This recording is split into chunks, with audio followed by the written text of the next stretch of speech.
apologize to my daughter or get out, you poor stinking trash." That's what my younger brother snapped right in the middle of the restaurant, loud enough for everyone to hear. Then he shoved my son hard, sending the boy crashing to the floor, dislocating his shoulder. My 10-year-old's cries echoed through the room, his eyes red and filled with pain. My parents just sat there smirking and said, "He deserved it." I didn't argue. I didn't raise my voice. I simply picked my son up and walked out, driving straight to the emergency room. That night, something inside me shifted forever. I realized my own family had never once stood up for my child when he needed them most. My name is Regina Castro. I'm 36 years old and I work as a high school teacher. If you've ever felt betrayed by the people who were supposed to have your back, especially when it came to protecting your kid, drop your story in the comments below and hit that subscribe button so you don't miss what happens next. It's free and it really helps the channel grow. To understand why I finally decided to take the one action they never saw coming, we have to go back 7 years. 7 years ago, everything started with a late-night phone call from my younger brother, Drew. He and his wife, Felicia, had just gotten married, and money was tight. Drew had been working dead-end jobs, but he'd found a radiology technician program that could change everything. Better pay, stable hours, real benefits. The catch was the cost. Our parents were already retired on fixed incomes and couldn't help much. Drew sounded desperate, promising it would only be temporary, just until he got on his feet. I agreed. I was 29 then, teaching high school English, bringing in a steady but modest salary. Patrick and I had a small mortgage, and Archer was only 3. We weren't rich, but we were careful. I set up the first transfer for tuition that week and never looked back. Over the next 7 years, the support fell into 3 clear categories. First came Drew's education and career. The program itself ran 3 years and I covered every semester. Nearly $100,000 total when you added books, lab fees, and certification exams. After he graduated, there were continuing education courses and specialty certifications to keep his license active.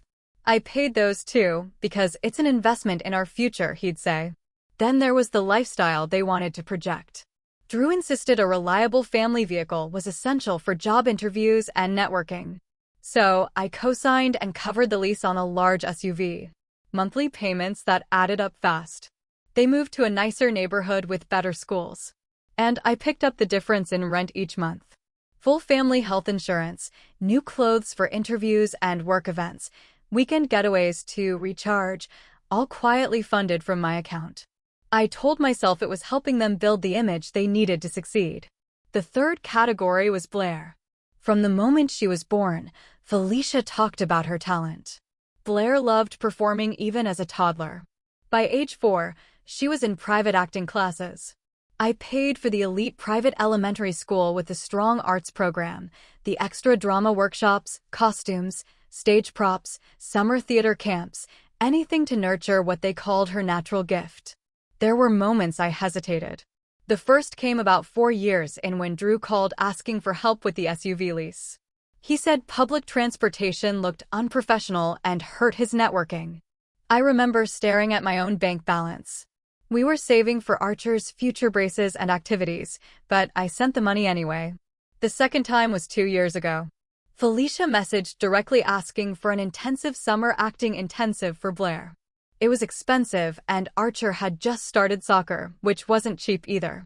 I paused longer that time, but in the end, I transferred the funds. I didn't want to be the reason Blair missed an opportunity. Patrick knew some of it. He'd see the transfers and ask gently if I was sure.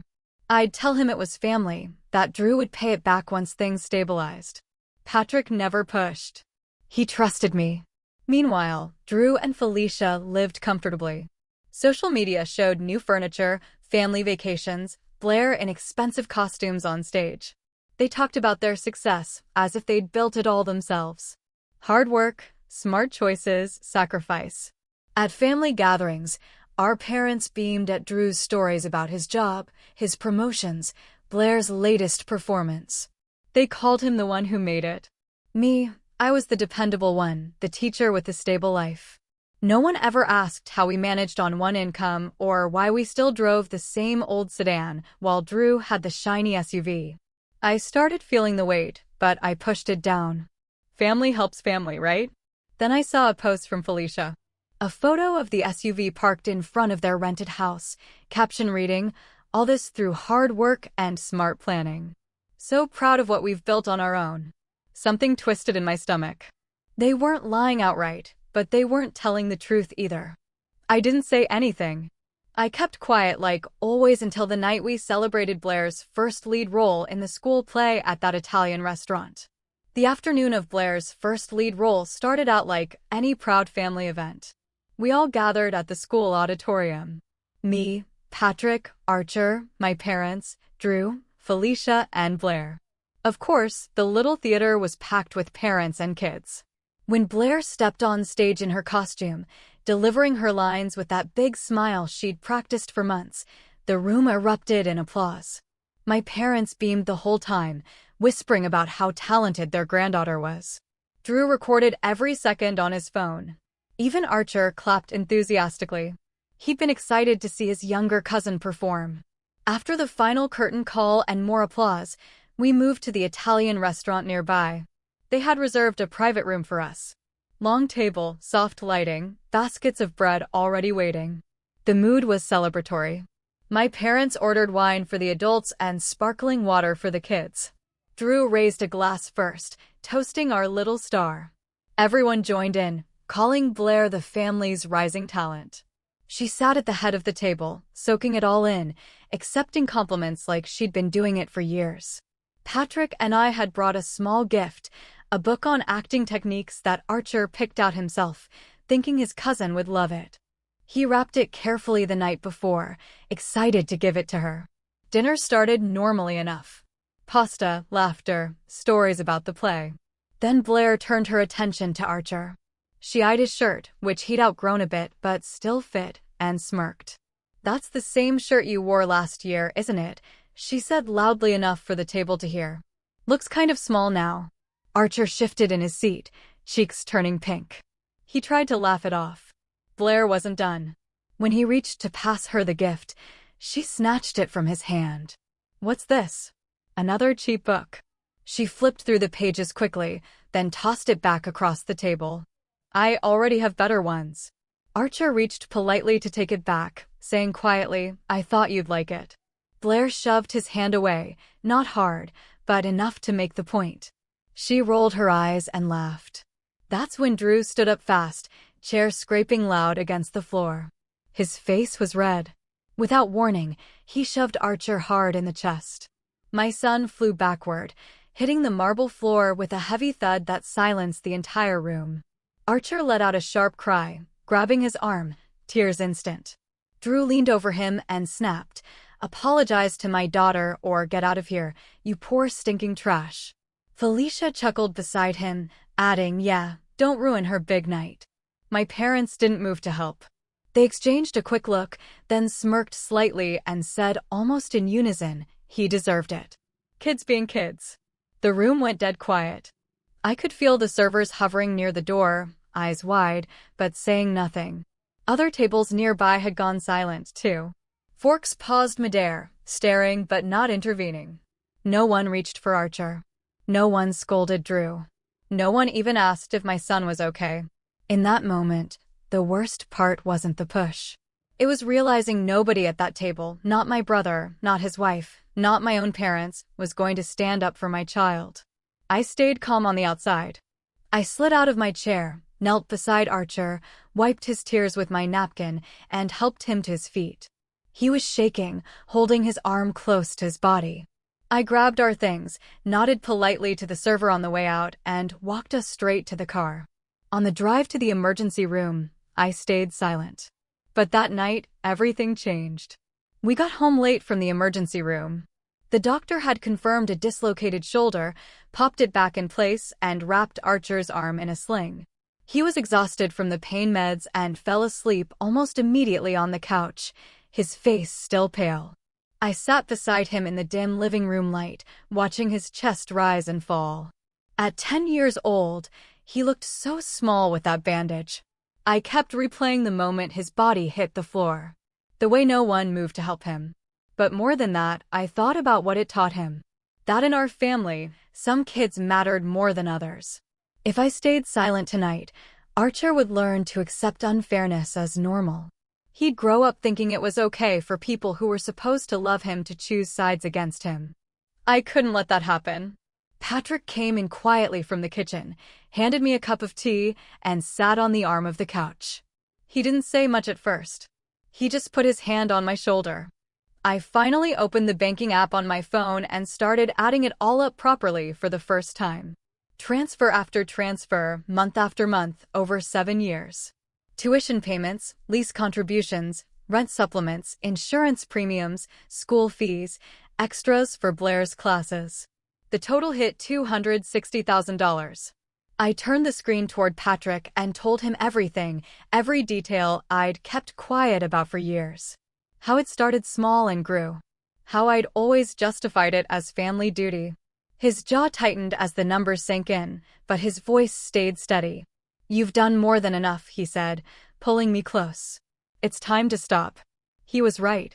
This wasn't about revenge. It was about ending a cycle where I poured everything into them while they gave nothing back. Not gratitude, not respect, not even basic protection for my son. I needed to break it for Archer's sake and mine. That night and into the next morning, I got to work.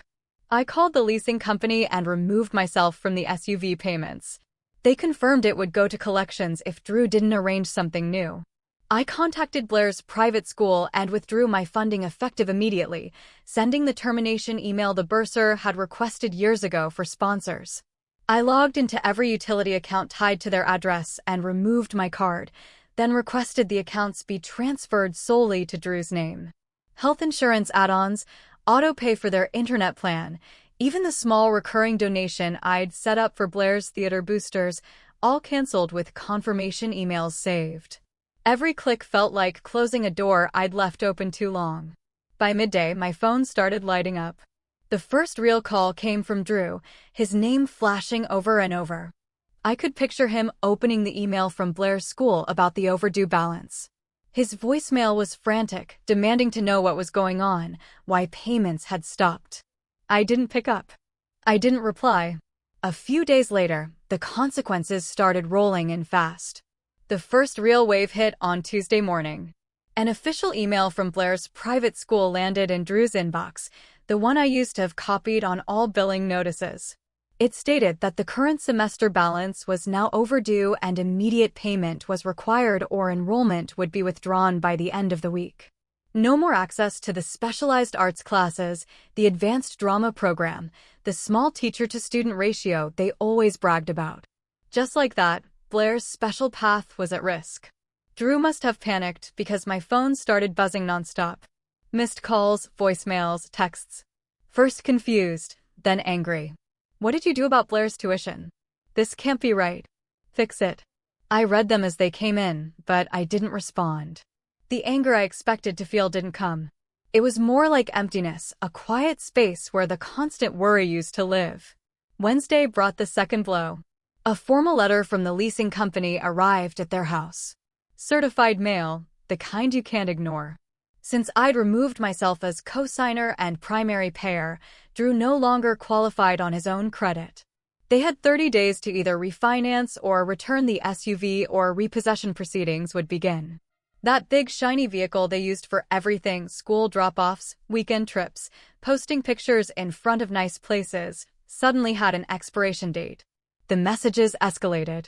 Felicia sent long paragraphs about how I was punishing an innocent child, how Blair didn't understand why her school was threatening to kick her out. Drew alternated between pleading and accusing, saying I was overreacting to one bad night. I scrolled through them while making breakfast for Archer, feeling strangely detached.